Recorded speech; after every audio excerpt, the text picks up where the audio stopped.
Welcome, new students, and congratulations for having been accepted to Shiz. Whether you'll be studying law, logic, or linguification, Wicked for Good is shaping up to be a big moment in movie musicals, and not just because it continues the story that kicked off with such a bang in the first Wicked film.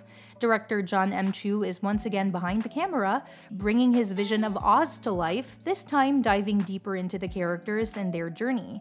The first movie was already a hit. It scored several Oscar nominations and won over a lot of die-hard theater fans because it stayed loyal to the original Broadway production. It even featured a sweet dual cameo from Kristen Chenoweth and Idina Menzel, the two iconic actresses who first brought Glinda and Elphaba to life on stage. But while their surprise appearance gave fans a dose of nostalgia, it's been confirmed that they won't be coming back for Wicked for Good. And honestly, that might actually be the best call for the story moving forward.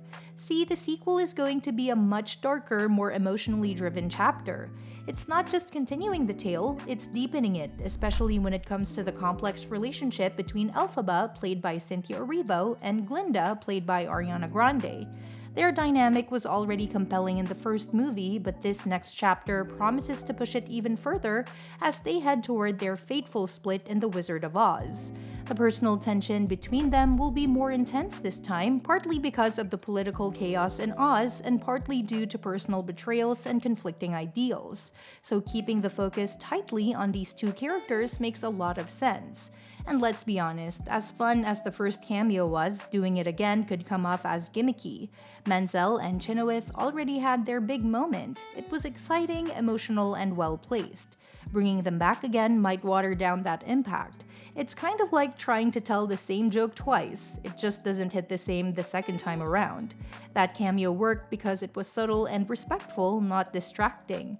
General audiences who didn't grow up with a Broadway show probably didn't even realize who they were, which helped keep the story grounded. Also, there's a nice symbolic moment in that first movie. It felt like a true passing of the torch from one generation of performers to the next. Seeing the original Glinda and Elphaba share the screen, however briefly, with Grande and Erivo was a full circle moment.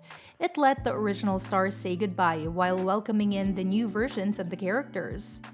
If they were to show up again in Wicked for Good, it might feel like the story hasn't fully moved on. The spotlight really needs to stay on Grande and Erivo now. That's especially true since the movie is going to test their range even more than the first one. The sequel is expected to bring out deeper emotions and even more intensity in both of them. Erivo already showed she can handle the emotional weight of Elphaba's arc, and Grande proved she has both the vocal chops and acting range to surprise people.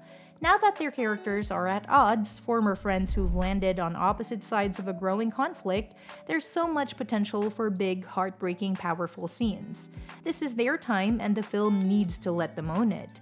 The tone of the sequel is expected to shift too. The first Wicked movie had to build a world, set up a friendship, and introduce all characters, so there was more room to throw in a couple of nods and Easter eggs. But Wicked for Good will be more focused and intense.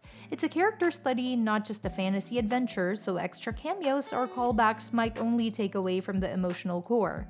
That's not to say everything has to be grim. There will definitely be magic and music, but the heart of the story is Glinda and Elphaba's journey and how their bond starts to unravel. There's also the fact that Wicked movies did make a few small changes to the original stage version to better fit the cinematic format. Even though the first film was pretty faithful, some plot lines were tweaked or expanded. Based on the trailer for Wicked for Good, the sequel is going to do more of that, which isn't a bad thing.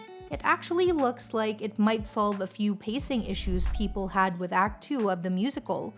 On stage, the second half can feel a little rushed and fragmented because Elphaba and Glinda aren't together for most of it. The movie has a chance to change that. In fact, one of the most exciting things teased in the trailer is that Wicked for Good might give Elphaba and Glinda more scenes together than the stage version did. That's a smart move.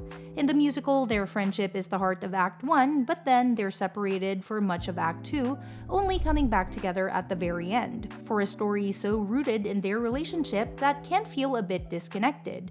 So giving them a few new moments where they reconnect even briefly would really help keep the emotional thread alive. There's one scene in the trailer that fans can't stop talking about: Elphaba and Glinda sitting quietly together on a broom that's been turned into a swing, bathed in pink light. It's soft, emotional, and kind of mysterious. No one knows for sure if it's a real moment in the plot or just a metaphorical dream sequence, but either way, it's a new image that strengthens their connection. Adding scenes like this can make their eventual conflict even more powerful because we'll feel the loss of their friendship more deeply. That kind of emotional layering is exactly what Act 2 has always needed. The original musical packed a lot into its final hour: multiple plot lines, political intrigue, and huge character shifts, all while trying to tie up every arc. Sometimes that made it feel a little too crammed.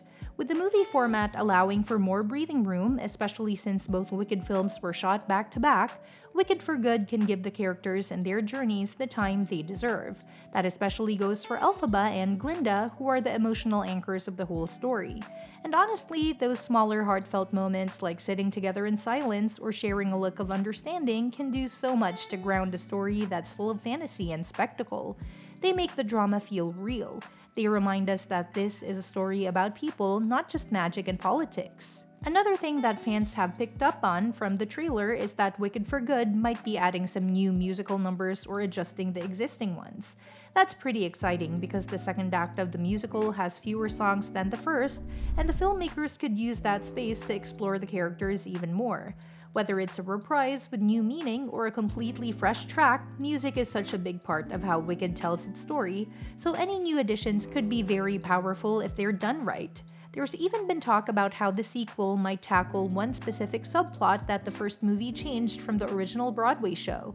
While nothing is confirmed yet, it's clear that Wicked for Good isn't just coasting on the success of the first movie, it wants to build on it and go deeper. So while it might feel a little bittersweet that Menzel and Chenoweth won't be back, it's ultimately a sign that the creators are serious about letting the story grow. Wicked for Good isn't just about nostalgia, it's about transformation.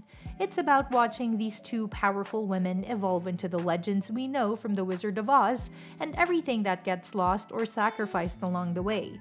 By keeping the focus on Erivo and Grande, the movie gives them the room to fully inhabit these iconic roles and take them to new heights. The film is set to release in theaters on November 21, almost exactly 1 year after the first movie came out. And based on everything we've seen so far, from the intense visuals to the emotional tone, Wicked for Good is on track to be not just a worthy sequel, but a powerful story in its own right. It's going to make us rethink everything we thought we knew about good, evil, and what it really means to be for good. And that's that for today's video. Thanks for watching, and we'll see you in the next one.